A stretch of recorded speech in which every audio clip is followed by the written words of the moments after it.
Bon, je dois être extrêmement honnête avec vous, en ce moment je me sens vraiment esclave. Esclave de l'algorithme YouTube et esclave du regard des gens. Et je crois pas que c'est quelque chose d'unique à moi, je crois que c'est normal que les gens aient cette tendance à vouloir se conformer à ce que les autres pensent d'eux, mais pour moi il y a une réelle liberté à pouvoir justement se détacher de ces attentes, et c'est ce que j'aimerais essayer de vous communiquer à travers cette vidéo, si jamais ça peut aider certains d'entre vous, en tout cas mon expérience. Donc pour pouvoir expliquer pourquoi, je crois que c'est important de donner un peu de contexte sur ce qui se passe dans ma vie en ce moment. Donc comme vous savez, je travaille sur les vidéos, et ça fait 2-3 semaines que j'ai vraiment du mal à juste travailler et à écrire mes vidéos, et donc j'ai dû faire une petite analyse pour savoir pourquoi, parce que vraiment ça m'empêchait d'avancer. Et du coup, j'ai trouvé ma réponse, et c'était que j'avais peur en fait. Et j'avais peur de deux choses, comme j'ai dit, l'algorithme YouTube et le regard des gens. Peur de l'algorithme parce que j'avais peur que mes vidéos étaient pas assez bonnes en qualité pour pouvoir correspondre à l'algorithme et le propager à tout le monde, donc que mes vidéos servent à rien. Et aussi peur du regard des gens parce que j'avais peur que les gens regardent les vidéos,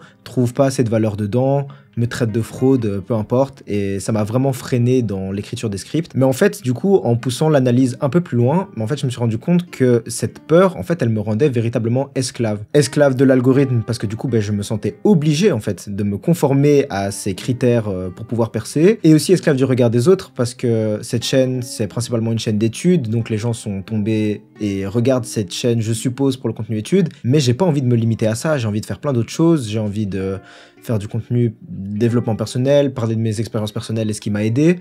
Et ces attentes, en fait, m'ont aussi rendu véritablement esclave parce que j'ose pas sortir de cette catégorie de personne qui fait des vidéos sur les études. Et je suis sûr que je suis pas le seul à vivre ce genre de situation, peut-être même que vous le vivez dans votre propre vie, que ce soit à travers les attentes que vos parents ont de vous en termes d'études, que ce soit ce que vos potes pensent de vos projets personnels. Enfin, je crois que c'est quelque chose qui est très très dur à échapper en tant qu'humain. Et si vous avez déjà vu mes autres vidéos, vous aurez remarqué que cette vidéo, elle est quand même assez différente des autres. C'est une vidéo où il n'y a pas énormément de montage, je parle seul à la caméra, et c'est une vidéo qui n'a pas été simple à faire. Enfin, en vrai, c'est même la 5e fois que je suis en train de la tourner, là, pour être totalement honnête. Et en plus de ça, c'est sur un sujet qui a vraiment rien à voir avec les études. Et donc cette vidéo, je l'ai préparée en un jour, et ça m'a pris 7 jours à me mettre posé là sur cette chaise devant cette caméra pour pouvoir la filmer, parce qu'elle correspond probablement pas aux critères de l'algorithme et aux attentes que les gens ont du type de vidéo qui est censé être sur cette chaîne. Mais j'ai quand même justement décidé de la poster pour me libérer de cette emprise, et j'aimerais vous partager 2 leçons que ça m'a appris. La première leçon, c'est l'impact qu'a ces attentes sur notre authenticité. Une des qualités qu'on m'a toujours attribuées,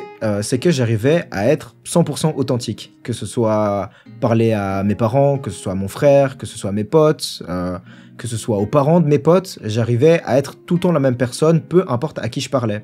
Et je vais dire les termes par manque de vocabulaire, mais c'est parce que, en fait, j'en avais strictement rien à foutre. J'en avais rien à foutre de ce qu'ils pensaient de moi, qui m'aiment ou qui m'aiment pas, rien à caler. Et donc, je pouvais pas être esclave de leurs attentes parce que j'en avais pas. Et donc ça m'a permis d'être réellement 100% authentique. Et donc le meilleur moyen que j'ai pour expliquer justement comment cette authenticité fonctionne, en tout cas chez moi, c'est que j'ai une jauge d'authenticité qui représente 100%. Et donc, chaque attente de, par exemple, nos parents, nos amis, les gens dans la rue, peu importe, ça va constituer un certain pourcentage, mais uniquement si on leur donne du pouvoir.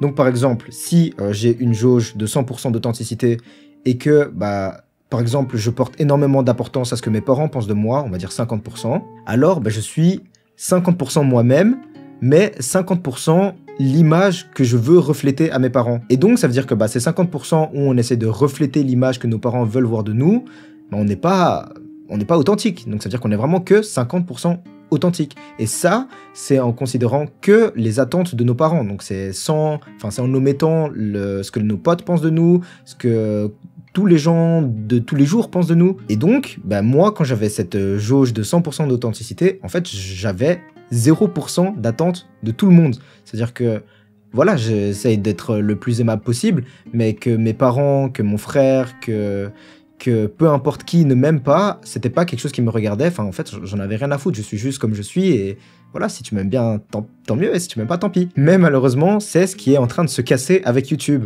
avec YouTube, j'ai justement ces attentes, attentes de l'algorithme et attentes du regard des gens, et c'est ça qui est en train de complètement niquer mon authenticité. Et ça m'emmène à la deuxième leçon qui est comment justement gérer cette authenticité, comment être plus authentique. Et ça m'a fait penser que quand les gens sentent qu'ils peuvent pas être eux-mêmes, surtout dans notre génération je trouve, mais les gens ont tendance à essayer de fixer ça extérieurement. Je sens que je peux pas être moi-même parce que vous avez des attentes de moi, et donc tant que vous m'acceptez pas comme je suis, bah je peux pas être moi-même. Mais pour moi cette méthode elle peut pas fonctionner parce que je mets ma condition d'authenticité sur les autres. Et donc ça veut dire que tant que 100% du monde m'a pas accepté comme je suis, je peux pas être moi-même. Et ça, désolé, mais c'est une utopie, ça arrivera jamais. Donc la seule méthode qui fonctionne selon moi, et donc en tout cas qui a marché pour moi, et c'est comme ça que je vis depuis que je suis petit, c'est que forcément les gens vont avoir des attentes, et je crois qu'il faut pas négliger ces attentes, elles sont là, elles sont réelles, mais il faut juste en avoir rien à foutre. Et donc pourquoi est-ce que cette méthode elle marche? Parce que ça met la clé de l'authenticité en notre possession. Ça veut dire que c'est moi qui décide en fait, que j'en ai rien à foutre et c'est pas les autres. Et là je sais qu'il y a des gens qui pourraient se dire ouais mais c'est pas juste, moi j'essaye juste de vivre comme je suis et de me manifester comme je suis et c'est eux qui devraient s'éduquer sur comment accepter les gens et comment être plus tolérant, etc. Et déjà, moi, je déteste le terme s'éduquer, mais bref, ça, c'est un truc mis à part. Mais moi, ma réponse à ça, c'est que, il y a deux choses. Il y a ce qu'on peut contrôler et il y a ce qu'on peut pas contrôler. Pourquoi perdre son temps à essayer de contrôler ce qu'on peut pas contrôler? Tu peux vouloir, parce que t'aimes le soleil, qu'il y ait que des jours ensoleillés toute ta vie, mais il va d'office y avoir des jours où il va pleuvoir. Et donc, la clé, c'est pas de s'énerver contre la météo et de lui dire de s'éduquer pour qu'il fasse beau tous les jours, mais c'est de accepter qu'il va y avoir des jours où il pleut, et c'est la vie, et puis à ce moment-là, c'est là que vient réellement cette sensation de liberté. Et donc, comme j'expliquais, mais ça vient vraiment de l'intérieur, ça vient pas de l'extérieur. En tout cas, c'est mon avis, dites-moi ce que vous en pensez dans les commentaires, si vous êtes d'accord ou si vous n'êtes pas d'accord. Cette vidéo marque le début d'une nouvelle aventure du coup pour ma chaîne. Comme vous savez, j'aime bien produire des vidéos un peu plus produites, on va dire, en termes de montage, en termes de dynamisme, etc. Produire beaucoup de valeur dedans. Mais je sais que j'ai aussi envie de produire des vidéos où je partage des messages un peu plus authentiques comme celle-là.